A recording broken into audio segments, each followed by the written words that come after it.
Des moments de ferveur, empreints de prière, de louange et d'adoration, avec en prime un message tranchant.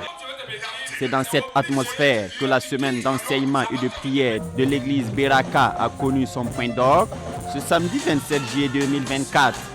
Cette semaine qui a été l'occasion pour les fidèles chrétiens de s'abreuver à la source abondante du Seigneur, s'est appuyé sur le livre d'Ésaïe, chapitre 41, le verset 17. La pensée que Dieu a mis en moi en ce qui concerne le thème, conformément à Ésaïe 41, verset 17.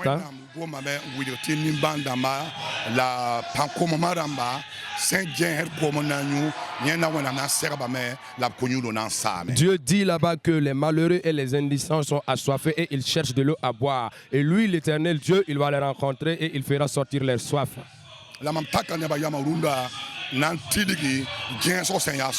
Et aujourd'hui, j'ai emmené les pensées des gens pour venir baser sur ce qu'est la recherche.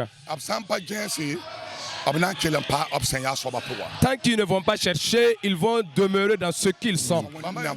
Je vais demander à tout le peuple de Dieu, ne restez pas sur votre problème. Levez-vous et cherchez dans tous les aspects de votre vie, que ce soit en esprit, que ce soit physiquement, que ce soit dans la bénédiction, que ce soit financièrement, que ce soit dans la recherche de la puissance de Dieu. Associe-toi à la recherche. Le pasteur principal de cette église située à Ouagadougou dans le quartier Toyibé n'a pas manqué de se réjouir de cette édition qui selon lui a eu un impact considérable. Notre thème veut dire que toute personne se trouvant dans un problème, ce n'est pas un problème le degré de ce problème, mais que cette personne fait foi au Seigneur, car le Seigneur ne va pas l'abandonner. Dieu nous aime et il ne va pas nous abandonner. Et cette année, lorsque nous voyons, les gens ont vu la présence de Dieu. Nous avons vu qu'ils se sont encore approchés plus de Dieu.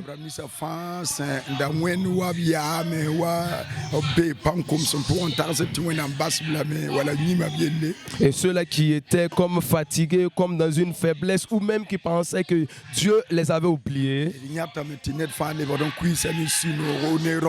nous voyons que chacun retourne celui avec la joie et encore plus courageux. La satisfaction est de mise également chez le comité d'organisation de l'édition de 2024, qui est la 21e du genre.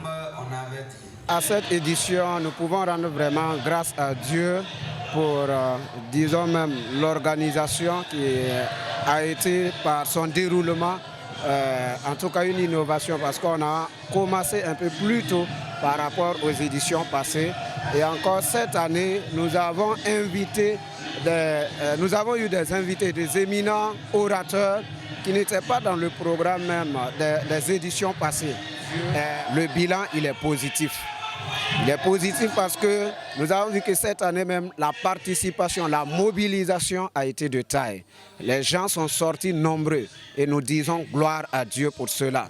Nous voyons également que l'Éternel agit par sa parole. La parole qui sort, c'est avec force et puissance.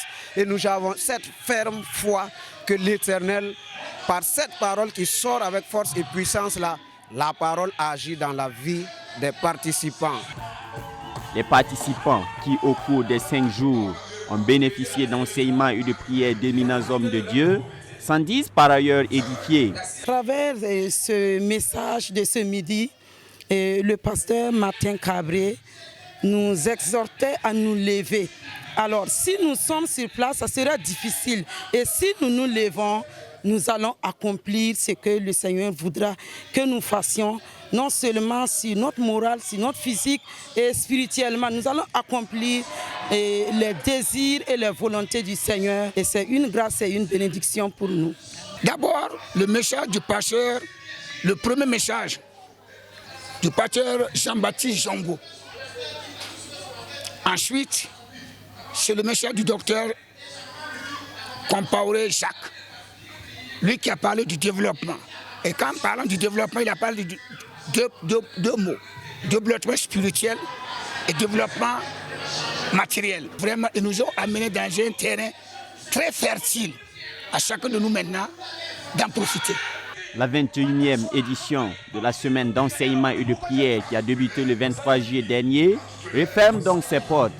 Le rendez-vous est pris pour l'édition numéro 22.